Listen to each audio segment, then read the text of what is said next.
Tech Talent Charter, as I'm sure you all know, we are a membership organisation. We are industry-led and government supported, and we are essentially a membership group where organisations with tech teams, tech needs, can join the Tech Talent Charter. And the intention of the Charter is to have companies working together to improve diversity and inclusion in the tech ecosystem in the UK. So your organisation will have signed up to the Tech Talent Charter, which is a free to join project. And the one commitment that your organisations will have made at the point of signing up is that every year you have to complete this diversity and inclusion survey. So that's hopefully why we're all on this call, is because there's an understanding that you will need to complete this survey to stay part of the Tech Talent Charter, and we're really grateful to have you as part of this project. The data that you share with us in your survey submission, we take that in-house and we analyse it. And from that, we serve back to you as our signatories, we serve back to you insights that we have been able to glean from this data set. And because we have hundreds of companies participating here, what we're able to do is to surface insights that wouldn't necessarily come from other publicly available data sets. So we're looking at things like diversity and inclusion strategy, areas of diversity and inclusion that maybe aren't protected by the Equalities Act. So we're able to get into a bit more detail and go much richer with what we can serve back to you to give you insights on things that could help you with your diversity and inclusion practice. And the other element here is that this survey is much, much larger than a market research survey would be. So we are counting something in the region of 210,000 tech employees in our survey, which is very, very large compared to other types of surveys that you could compare to. So we're able to use all of those survey submissions to hopefully give you insights into what other companies are doing at the coalface and give you really practical insights into what might be helpful as we're all on this journey to try and improve diversity and inclusion in tech. So that's the why. Do stop me at any point if anything, if you've got follow-up questions, particularly for some of the newer folks in this call. So every year we run this survey, and it runs from round about July time right through to September. So the first and most important bit of information to be aware of is the deadline, and that is the 28th of September. So we need you to make sure you've got your submission into us by that date. Now, I've said that that's the deadline, but we also really encourage you to get your submission in earlier rather than later. It's one of the reasons why we give you a number of months over this period of time to collect the information and get the information into us. We know that there are a lot of holidays, and that's why we try and keep that that survey window as wide as we can. But we really appreciate and encourage you to get your survey submission in nice and early within that window. The hard deadline, though, is the 28th of September. So the way that we go about collecting this information from you is last week on the 10th of July, you will have been sent, your company will have been sent an email saying the survey is now live. So my hope is that everyone on this call has seen that email. And if you haven't, please write a message in the chat so that my colleague Chloe can make sure that we get you that information. That email will have been sent to the key contacts at your organisation. So we have named contacts within your organisation who will be our principal contact and our data contact, and we will have emailed them all of the details about the survey. So that's how you should be able to get the information about what you need to fill out and where is the link. I'm going to pop a link in the chat now for everyone, which is the link to the survey information page. And if you take nothing else away from this call, this is the link to keep to hand and have ready, because it's got everything that you will need, hopefully, on it. So I've just popped that link in the chat. It might be helpful to open that up whilst we're on this call, because I'll be talking through what's on this page, and it just might be useful to you to have that open. So what I hope that you'll notice is the first thing on this page is that there is a big purple button that says submit D&I survey. And so that's what we want you to do, is to click there, and that's going to take you to a type form, which is essentially just a survey platform.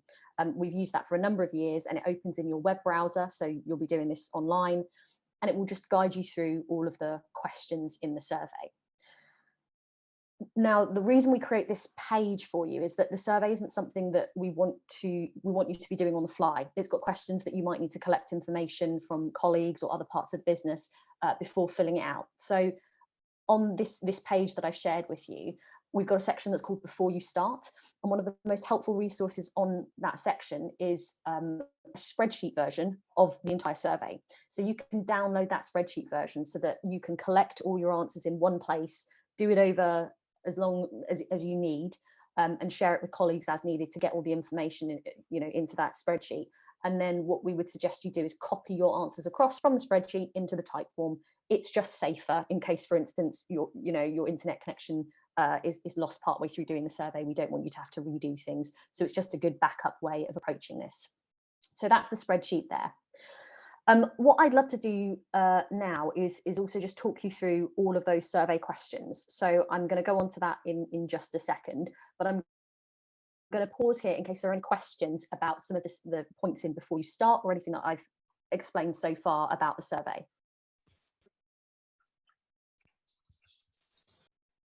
I shall take silence as a good sign, and I will move on to the survey questions. So the first thing is we've got the survey in sections, and if you're looking at that web page that I've shared across, we've actually broken down all of the questions section by section. So I'm going to work through section by section too, and just talk you through important questions, and crucially anything that's new as well for those folks that were saying they wanted to highlight anything that might be different this year. So section 1 is basic information, and this should be really easy to fill out. Organisation name, the email address of your principal or data contact. Now, for some of you who might be new to the Tech Talent Charter, you might be wondering, what is the principal or the data contact? What do those terms mean? And when I was saying earlier that your organisation will have designated relationship owners on your side, the principal contact and the data contact are the main ones we liaise with. So your principal contact is the person who gets all the information from us whenever we've got something to say. They will be like the main relationship holder. And the data contact is someone who maybe doesn't hear from us that often, but only for the purposes of the survey. We'll reach out that once a year kind of time to get in touch with them. If you're not sure who those people are and you want to find out, if you click on that question, or indeed any of these questions, it's going to open up some further information for you. And there's a link to a form that you can fill out to find out who your key contacts are. We've also put that at the top of the page. It's also in our main web page menus in the nav across the top of the website. So if you're not sure who your core contacts are, you can fill out that form and it will serve those back to you. Another question that I'd like to focus on just briefly in this basic information section is that we ask for your permission to hold your survey response on file. We do that so that through the year we can continue to cut the data in different ways depending on what questions we're getting from the signatory base. So we don't hold them on file for any other reason than to be able to essentially do what we've said, which is produce diversity and inclusion insights for our signatories. The other thing, though, that's quite useful is that sometimes there are headcount changes in organisations. Someone next year may be doing this for the first time and they won't have had context on what's been submitted before. If we have your submission on file, it means what we can do is, with your organisation's permission, we can send it to your colleague who is then responsible for the submission in future. And that just helps keep some continuity about what's being reported. So that's why we ask that question. It's just useful to have some context on that, I think. So other than that, these are fairly straightforward questions. How many employees in your organisation? How many tech employees in your organisation? And I'm going to come around to explaining exactly what we define as a tech employee shortly. So should be quite straightforward for section 1. Were there any questions on there that I haven't spoken to yet that folks would like to just stop and ask about? All good? Cool. Feel free to drop a message in the chat if you prefer, or do stop me later, or if there's anything that does spring to mind. So I'm going to go on to sections 2 and 3 now, and these are the bulky, the biggest part of the numeric data that we're going to ask you to report. We're going to ask you to report the tech jobs in your organisation disaggregated by gender, and then we're going to ask you to report them disaggregated by ethnicity. So section 2 is tech jobs by gender. So in section 1, we asked you how many tech employees do you have in your organisation, and in this section 2, we're going to ask you, of that number, how many of those employees are men, women, another gender, do they identify as trans? So one of the important things that I will say at this point is that in any of the numeric sections, please only report each employee once. So don't report someone under 2 categories. Don't report them under an unknown gender and also as a man, for example, which is something that we sometimes see. We're asking you to count each employee only once. So the answer to these questions are all going to be numbers.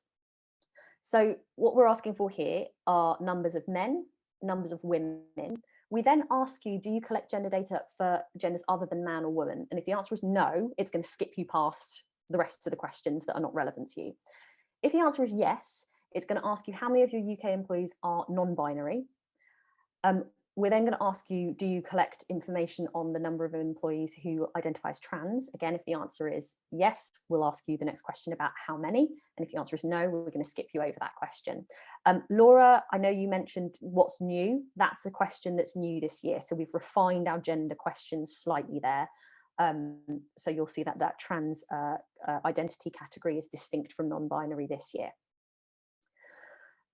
Then at the end of the section, you'll see that we have a number of questions that essentially ask you to report the number of UK tech employees whose gender is, for various reasons, unknown to you.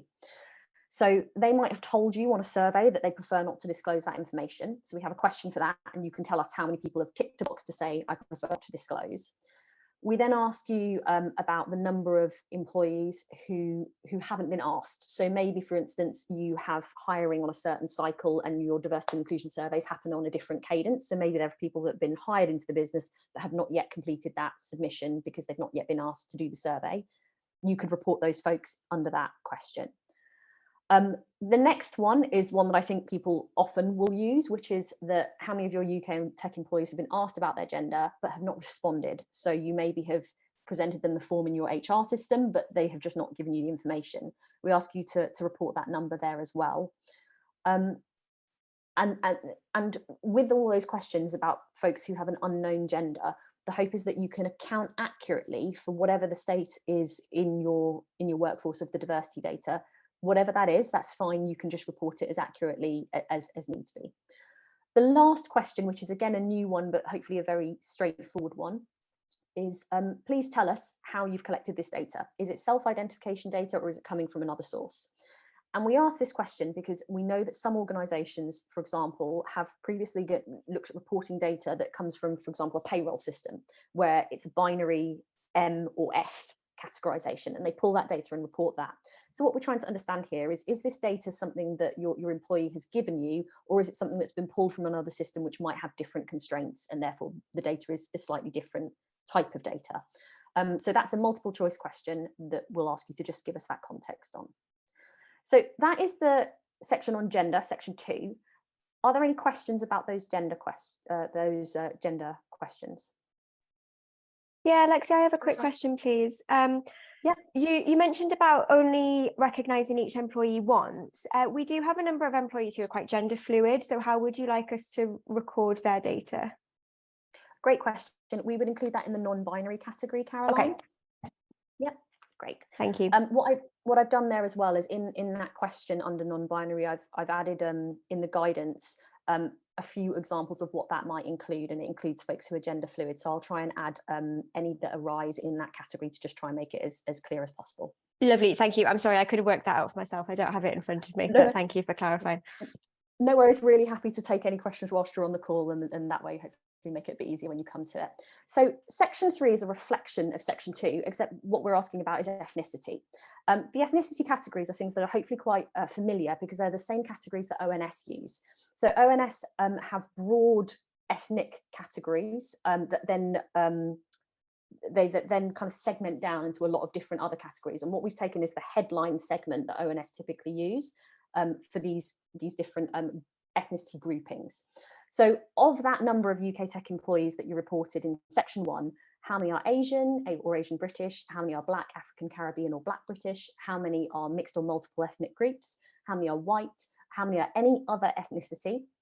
And then we go on to the questions about how many folks have an ethnicity that is unknown to you. So again, have they told you they prefer not to disclose it? Have they been asked? Have they not been asked yet? And that's why we don't know their ethnicity. Have they been asked but not responded to that request? So exactly the same style of questions as in section 2. The last question in section 3 when we're talking about ethnicity is, did your organisation measure ethnic diversity using a different system of categorisation to what we've asked? And that's because we know that organisations are on very different journeys of maturity here. Some organisations have been collecting this data for a really long time, and it's a very advanced state of data and analysis for them. Other organisations may be doing this for the very first time and creating their very first survey, or maybe they don't have the same categorisation for reasons, internal reasons. One that we sometimes see is that organisations will collect data for any ethnic minority group and put them all together, and so it's essentially ethnic minority or ethnic majority. So if you are using a different system than we are, this is an open text field for you to tell us that extra context so we can understand and interpret your data accurately when we come to analyze it. So that's the ethnicity section 3. Are there any questions about the ethnicity questions?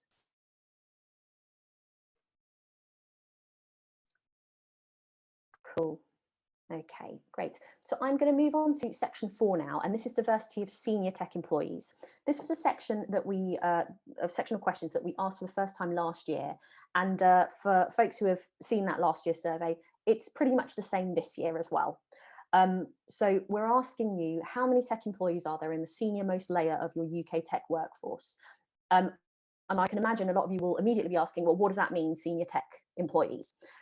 We have left that definition quite flexible, because depending on the organization that you are from, that will look very different. So large organizations may be looking at this from partner level, you know, large tech companies may be looking at this for everyone from staff engineer or you know, senior engineer upwards, but there are also lots of SMEs in the Tech Talent Charter, and for them this might be folks who sit at director level, for example, in a smaller company. So what we're asking you to do is to make a decision based on how your organization is structured as to the roles that have the strong economic positions, the strong political positions in your organization that are within the tech function.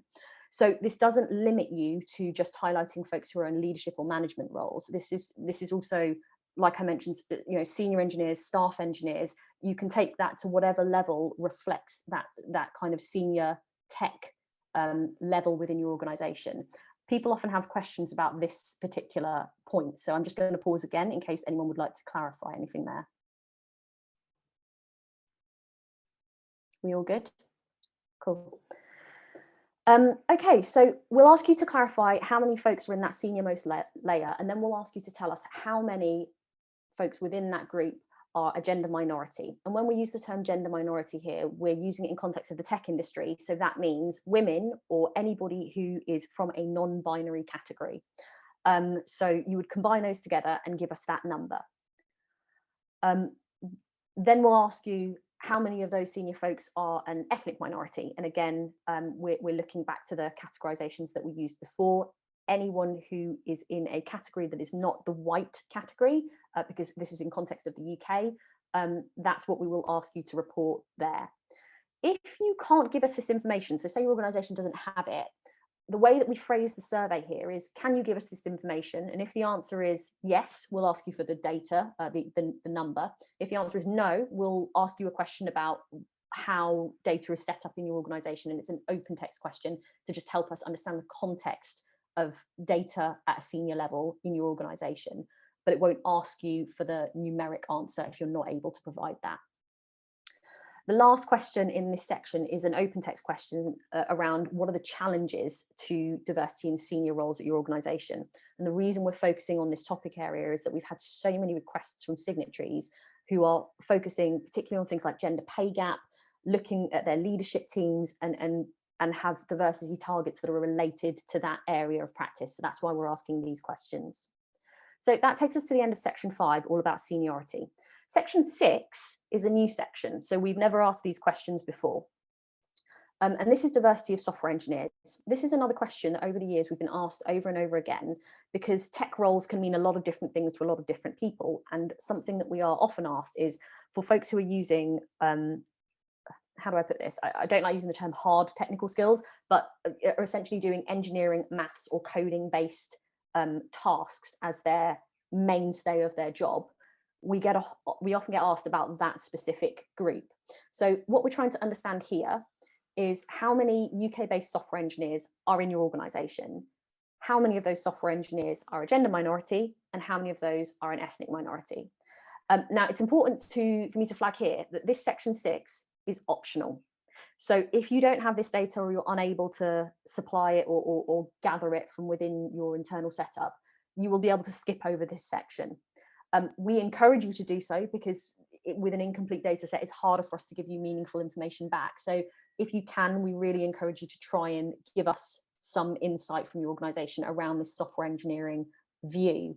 But if it's just not possible, you will be able to skip over that question in the type form, and it won't require you to provide an input in order to submit your survey.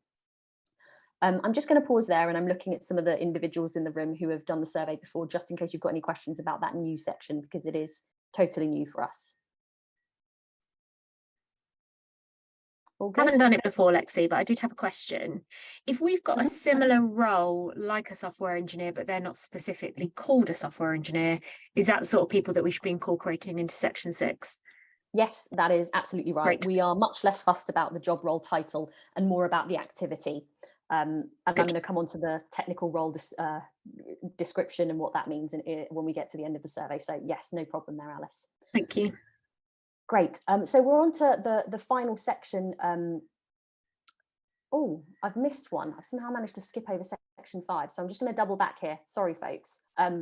Yes, I'm going to go to section 5, and then I'll go into the last section, which is section 7. So section 5 of the survey is again a new set of open text questions. Now, at the end of every survey every year, we've always had open text questions, and this is essentially the same kind of idea. We're asking you about your D&I strategy in these open text questions. They are mandatory, so that's different compared to last year. We are asking you to please make sure that you do fill out these 4 questions about your strategy. And we've moved it higher up in the survey, but those are the only differences for folks who are looking at this compared to last year. So when it comes to your strategy, what we are really hoping that you do is partner with the relevant people internally from HR, D&I functions, or the people who are responsible for this question area, and get really rich and detailed answers if you can. We know that this is a big ask, but this is so useful, this information you share with us here, because what we're able to do is we read through every single open text response, and that's what we're using to be able to produce a really rich report that shares what other organisations are doing to tackle different types of problems. So please do fill this section out, because it's arguably one of the most important ones in the survey. So we ask you, what areas of diversity and inclusion in tech is your organisation working to improve? And this is a grid question, so it's a multiple select, so it should be quite quick. We ask you about all the different protected characteristics and whether it's something that you're measuring and taking action on. Are you just measuring it but you're not taking action on it? Are you acting on it but you don't have measures in place, or is it something that's just not a priority for your organisation at that time? So what we're trying to understand here is how are companies prioritising different lenses? What's important to companies or your organisation right now? And then the remaining 3 questions are open text. So we ask about the internal metrics you use to measure how D&I is going in context of your organisation. And what we're really looking for here is to understand what are the actual metrics. So we would love you to be quite specific about what you're choosing to measure, how you're getting that information. You don't have to report your performance within that, but we want to understand the framework that your organisation uses to define success. We then ask you what resources your organisation is using to inform your D&I practice, and this is such a helpful question for us to be able to serve back useful information to the community. Because if you're finding an organisation, I don't know, let's pick something like CodeBar, for example, is really helping your organisation to engage with underrepresented communities, we would love to be able to share that back with other folks who can also then engage with CodeBar. So that's the reason why we're asking you about resources, and that could be digital, it could be paid for services, it could be community groups, anything that your organisation uses or references to kind of bolster or inform your D&I practice. And then the last thing we ask you is what D&I initiatives is your organisation working on this year? So what we're looking for there is what are the current priorities right now, what does the plan look like for the year ahead? So hopefully that's given you a bit of an idea of the D&I strategy piece. It's there is no word count. We're really happy. We've seen some organisations give us really detailed responses. And what's really useful about that is that we're able to get a lot of context. And also we use your responses to these questions to work out who to feature in our diversity and inclusion report when we release that in the new year. So if you're ever wondering, why are certain companies quoted in that report, it's from these open text answers that we're getting that material. So definitely a good one to think about there from that point of view. And then the last section of the survey is other diversity metrics. And this is again new and also optional but encouraged. So every year we ask our signatories what they measure when it comes to diversity and inclusion metrics. So we've got a really good gauge of where companies might have data on different things, and that has informed this section here. So we are asking this year, how many tech employees identify as having a disability? how many tech employees identify as neurodivergent, and how many tech employees are from socioeconomically disadvantaged backgrounds. Now, we know that many organizations may not have data on specific lenses around this, and particularly socioeconomic background is something that is less well measured across the board. But we're asking that where companies do have this insight, to please share it with us so that we can start to understand a bit of a baseline around what is experienced amongst our signatory base.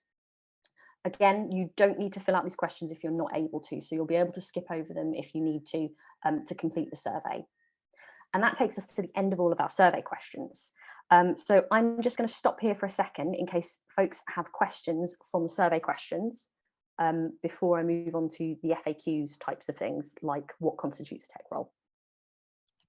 I have a quick one, Lexie.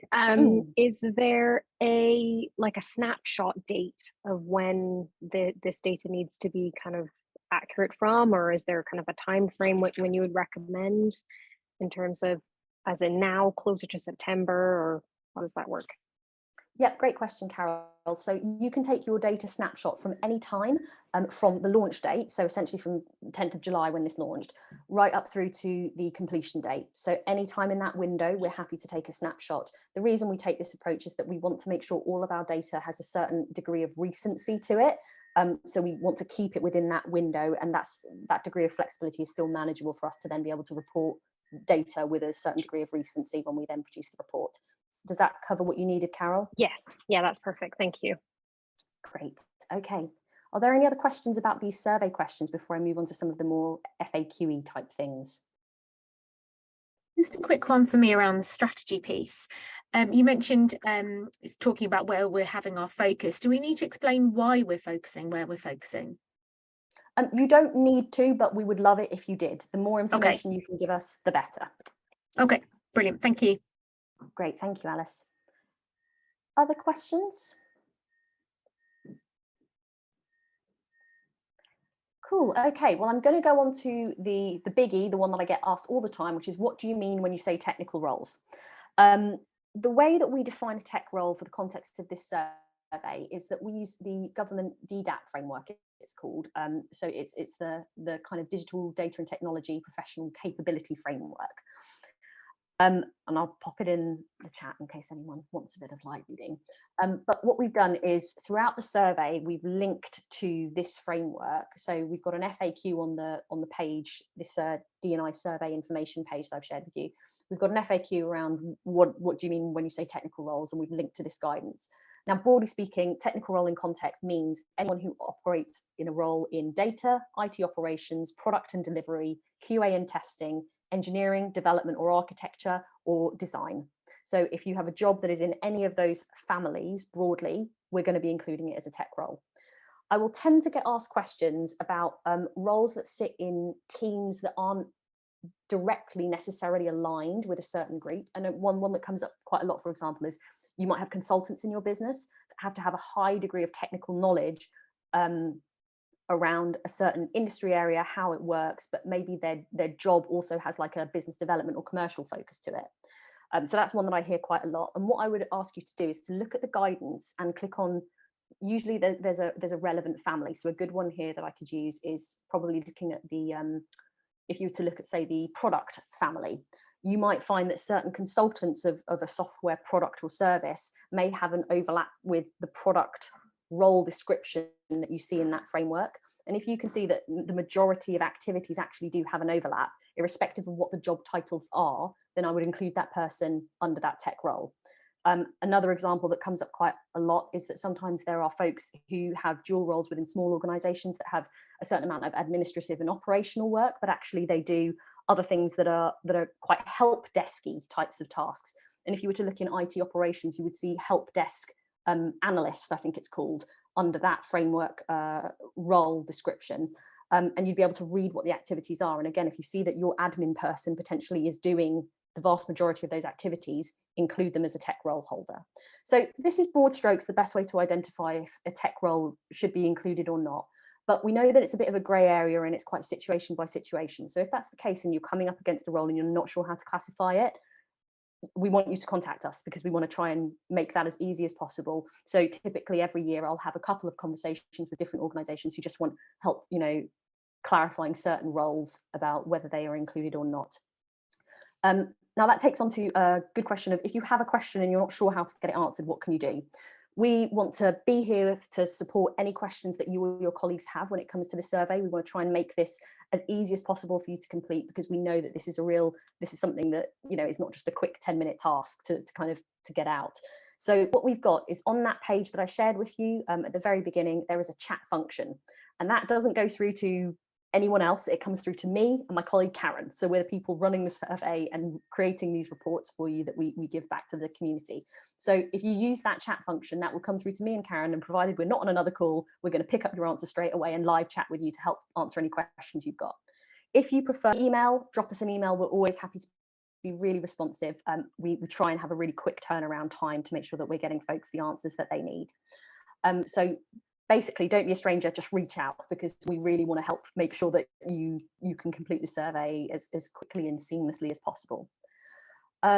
Another question that I'll tend to get asked are, do we include freelancers? Do we include apprentices, graduate role holders in this data?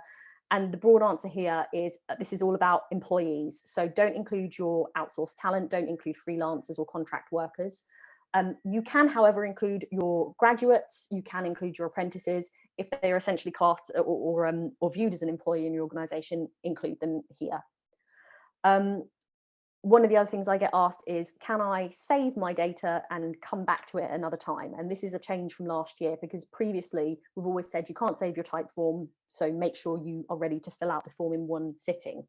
That is technically still what we're recommending that everyone does, but Typeform has had an update that means that if you've got cookies enabled, it will save your answers for 15 days. So if, for instance, something goes wrong and you lose your browser window, or you need to go and look at something else, you should be able to go back to the Typeform link, and it will just repopulate the survey with any of your answers, and you just need to scroll to wherever you stopped. But we're still giving you the spreadsheet, because we just want to be doubly sure that you're not in a situation where, for instance, if your company infrastructure doesn't let you have cookies in certain places, then we don't want you to be in a situation where you have to then redo everything. I think those are some of the main questions I typically get asked, but what I've done is, at the bottom of this page, I've gone through all the different types of FAQs I can think of that have come up in previous years, and you can click through those if you've got any questions, and hopefully you should see answers on there that are useful. If there's anything, just drop me an email, let us know, we'll let you know the answer and we'll add it to the page. Hopefully everyone knows where to find the information they need. If there's nothing else you take away from the call, take that link at the start of the chat, and you should be in a good place to carry on from there.